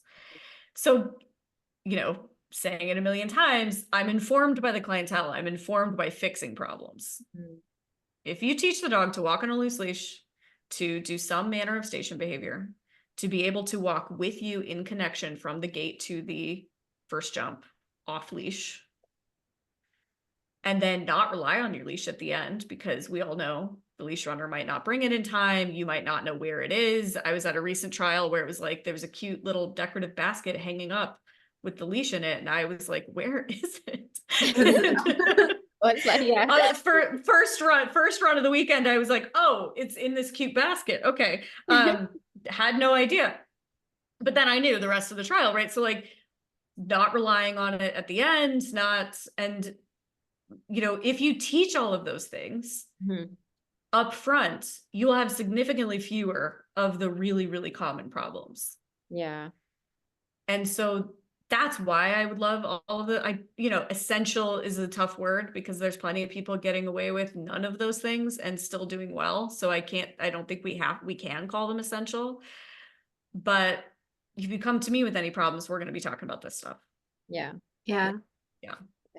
Definitely.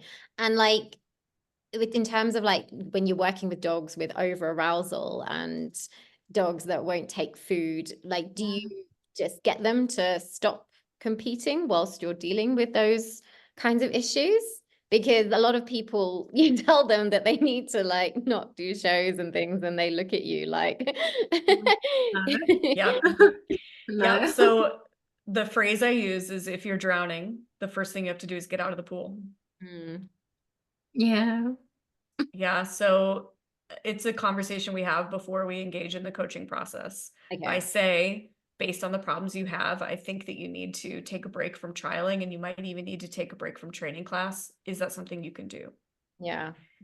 If the answer is no, the answer is no, and I'm just not the professional for you. Like, it's fine, but we're going to have that conversation up top. If the dog cannot eat anywhere near agility, Yeah. we have to fix that triangle away from agility, and then start to ask the dog for the triangle skills. Yeah. Closer and closer to agility. Yeah. It all depends on how broken the problem is. If another phrase that I really like is, you can't walk into the woods for 10 miles and get out in 5. So Yeah. if you don't get to expect to get out in 5 if you walked in for 10. So if I get an email and the dog is 6.5 years old and it's been competing since it was 2, and yes, this has always been a problem, we have our work cut out. It's going to be, you definitely have to take a break from the environment in which you're having the problems. And I generally do not see dogs who have a true problem with being too highly aroused. I just don't really see that. What I see is dogs who have built-in problematic behaviors. And the way that I talk about arousal now is different from the way that I talked about it when I first went all over the world teaching Worked Up. And I'm talking a lot more now about arousal and its relationship to emotional valence, which is kind of the extent to which an emotion is positive or negative for the one experiencing it. There are definitely people whose dogs are fine. They are highly aroused, but they're still happy about it. And they're perfectly fine, but the people are uncomfortable. So that exists. Usually all those dogs need is skills to help this person be comfortable. Yeah. But honestly, too often what the person needs is better skills, not the dog. They're uncomfortable because they bought a Ferrari and don't know how to drive it. 100%. Yeah. That's when I send them to my training partner, Megan Foster, to go learn how to drive it. Instead of me. I got 3 emails in the last week that I sent all to Megan, because they're not actually clients for me. They're clients for her. And they all believed they had over arousal problems, every single one of them. And I looked at the videos and I was like, no, you don't. You just don't know how to drive this thing. Go learn how to drive it. So true. And there are dogs, though, who have a consistent kind of conditioned response to the agility situation because the training and the handling has been poor up until this point. And it's kind of like, I have one friend who I will not allow to navigate me in the car. Like, if I'm driving and we're going somewhere, I'm navigating myself. I just don't even ask her to do it because she will just do it poorly. Like, we will miss 3 turns. She doesn't care. Like, we'll miss turns. We'll whatever. Like, I will be angry. It will be a bad situation. That's the situation a lot of people are in with their agility dog. They do not trust you as a reliable navigator. Yeah. And you also might be kind of mean to them about skills that they don't actually have, that you didn't teach them well enough. 100%. And now you got a problem. Yeah. And neither of you are having a good time anymore. And just because the dog is fast does not mean it's having a good time. And I would like that to be something that we start to accept a little bit more, that that's not a measure of joy. Speed is not a measure of joy. Just isn't. Yeah, absolutely. Yeah. So I'm not actually sure if I answered your question at all, but No, I did something. It was I talked about good. something. yeah. No, it definitely makes sense because I think over arousal is such like, well, arousal is such an umbrella term for like, you know, it's just lots of different behaviors are like just lumped into that kind of category. And Yeah. like you say, people don't realize. And yeah, I see so many people with Ferraris, but they should be driving a Toyota or something like that. You know, they should be actually having something much steadier because yeah, it's so true. Right. And telling them that isn't helpful because Yeah. No. they have the Ferrari. So it's Yeah. teach them, you're not going to make the Ferrari less. Yeah. So you need to, your skills need to be better. But also the Ferrari's got to be in tip-top shape. It's got to respond. It's got to be trained. Like it has to be good. So for me, it's all about skills on both ends. Like that's what I'm about now when people come to me with a quote unquote over arousal problem. It's just basically never the case that that's what's going on. Yeah. It is a lack of skills in either side. And it can be that the dog is a lot of dog. And so, yes, they go from 0 to 60. And because newsflash, we've said it a million times in this podcast, we bought them on purpose. We breed them and buy them on purpose that way. Yeah. So it is our responsibility then to teach them the skills they need and also to make sure that we have the skills that we need. Mhm. And so those problems get solved that way. They can be really, really big problems that, again, the people have walked 10 miles in. If for 5 years, this dog has been bailing off contacts to yell at you, biting you at the end of the run, you know, if they've been doing it for 5 years, like now you have an ingrained problem that will need to be deliberately picked out and fixed. So that's just a hint for everybody that if your young dog is showing that stuff, it's not baby dog behaviors. That's not enough training. Go back to training, get out of the pool. Yeah. You shouldn't be seeing any of that stuff. Yeah. No, Yeah. And I mean, work on it as soon as you can. Don't wait for it to be a hazard, guys, please. Well, yeah, and I didn't just say give up, right? I just said it's gonna be it's gonna be a thing, and you gotta work on it. You have to get appropriate help. I'm not the only person to help you. Lots of people are doing this stuff now, and it is possible for the dogs who really, really like agility. A lot is possible. For the dogs that don't like it that much, less is possible as far as changing some of these behaviors. But the dogs that are dragging you into the ring, desperate, we can do a lot because we can approach it from a behavioral wellness standpoint first, a skills standpoint second, and then once the dog has the skills, you can say to them, also the skills are a requirement for you to play. You don't get to do that unless you also have the skills. Right? Because if it was your poor handling that caused the bars, and then you think it was the dog's arousal that caused the bars, we got a problem. Yeah. No, definitely agree. Oh my goodness, why am I thinking of so many dogs as we're talking? But anyway.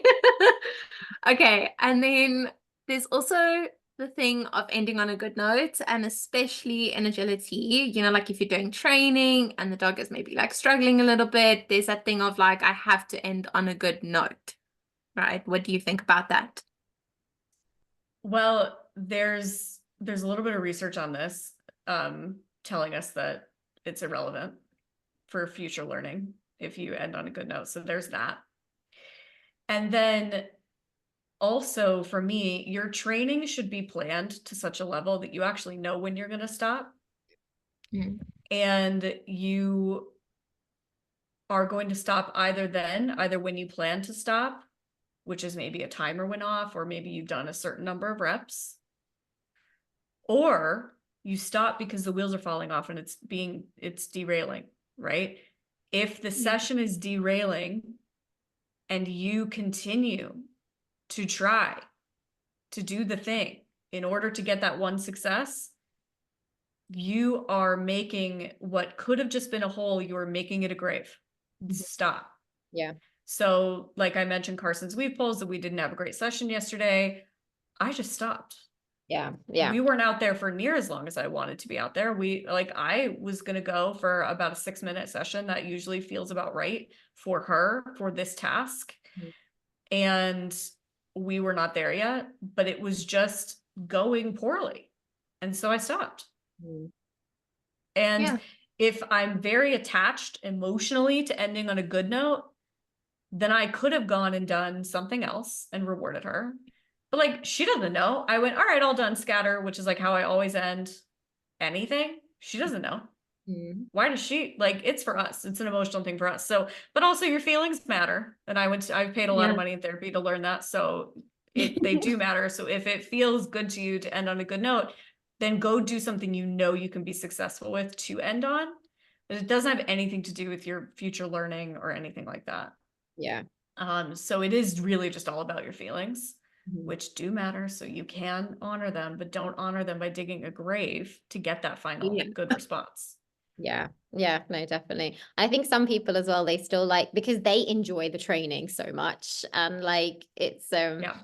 you know, they go out there and they do way longer than what the dog can actually kind of cope with. And I even had a little bit like that with Samba, my collie bitch. Like she works for way less time than, say, Spirit, my other collie, or my Sheltie could just pretty much, if he had the choice, he would just work and work and work. He's disappointed every day because he's like just wants to like work like all the time. You know, he's like devastated when I end things and stuff. Whereas Samba's like, okay, 2 minutes, 3 minutes. Okay, cool. And then we're done, right? She's like, you know, so it's like adjusting your expectation as well to like the dog in front of you, and just you know, doing what they can. Well, and that's where that planning comes in again, because it is not good of us to exploit those dogs who will work all day. Yeah. It's not good for their bodies. And also it's not good for your training ultimately, but it's really not good for their bodies.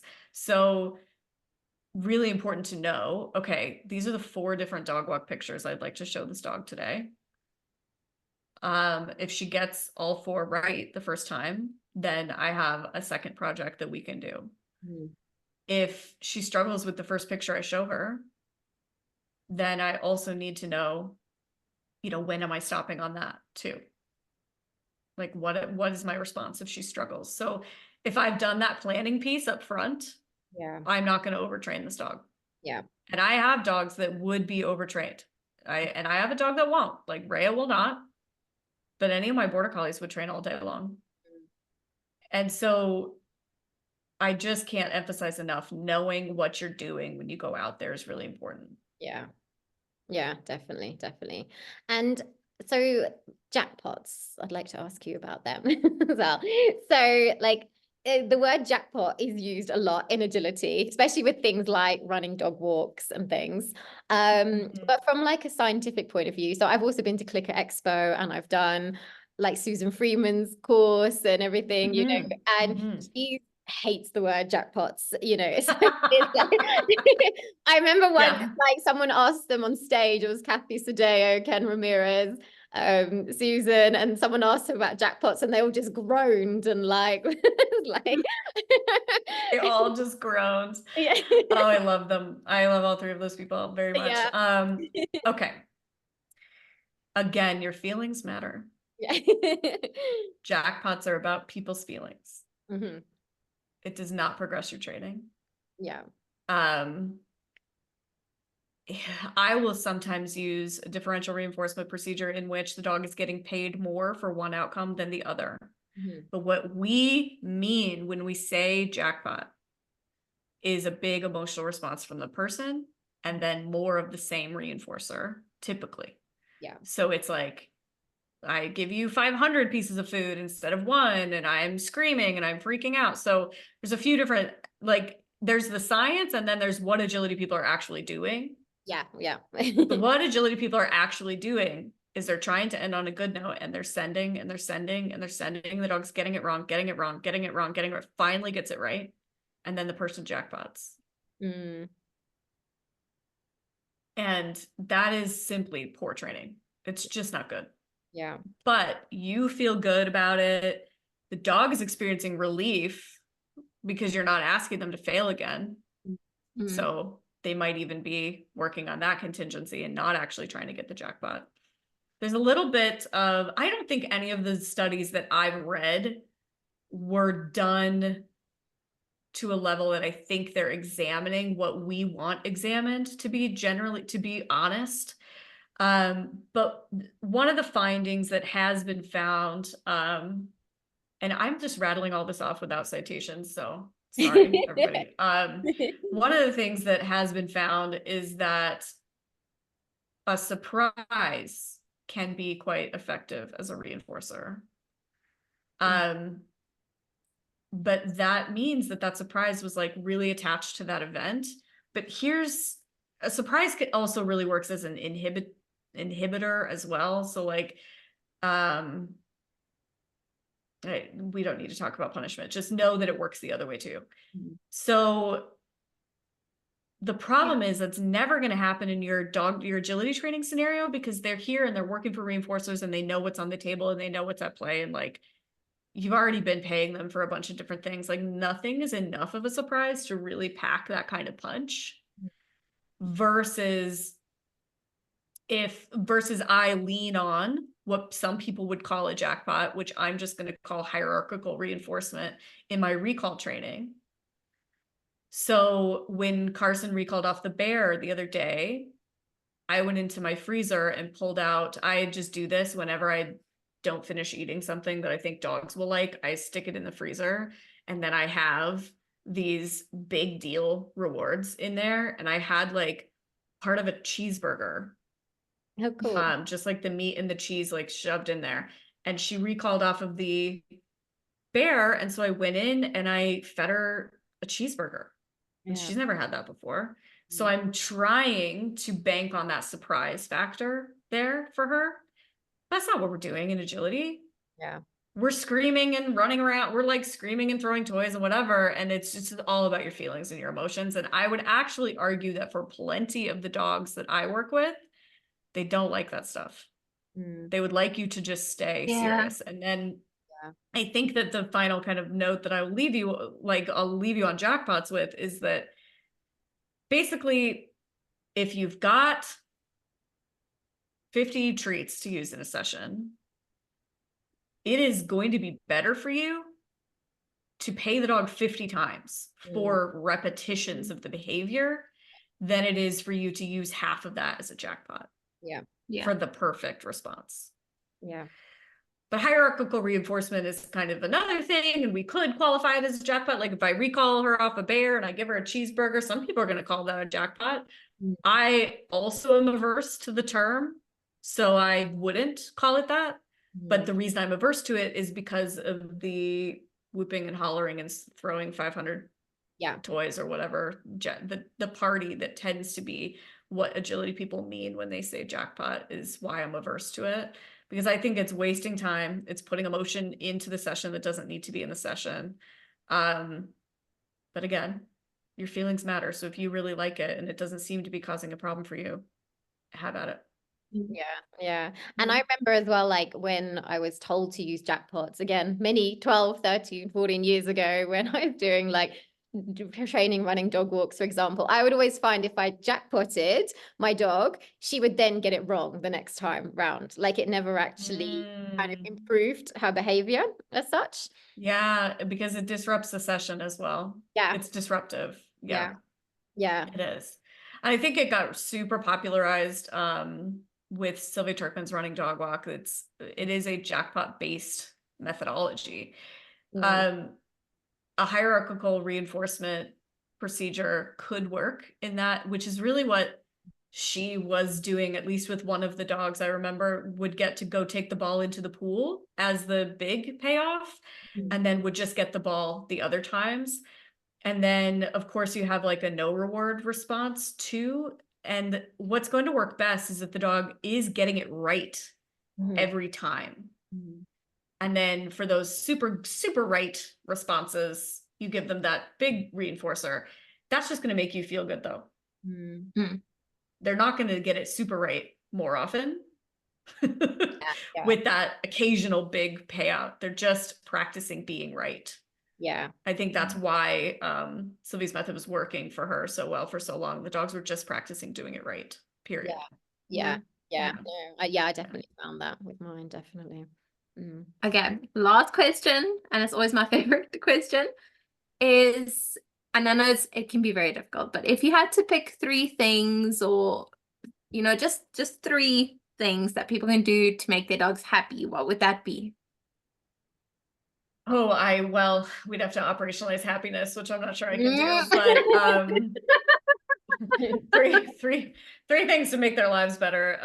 One would be off-leash time in nature would make their lives better.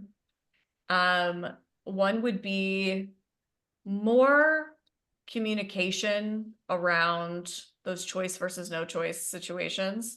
Quit giving them choices when they're not likely to make the right one, and give them as many choices as you can otherwise.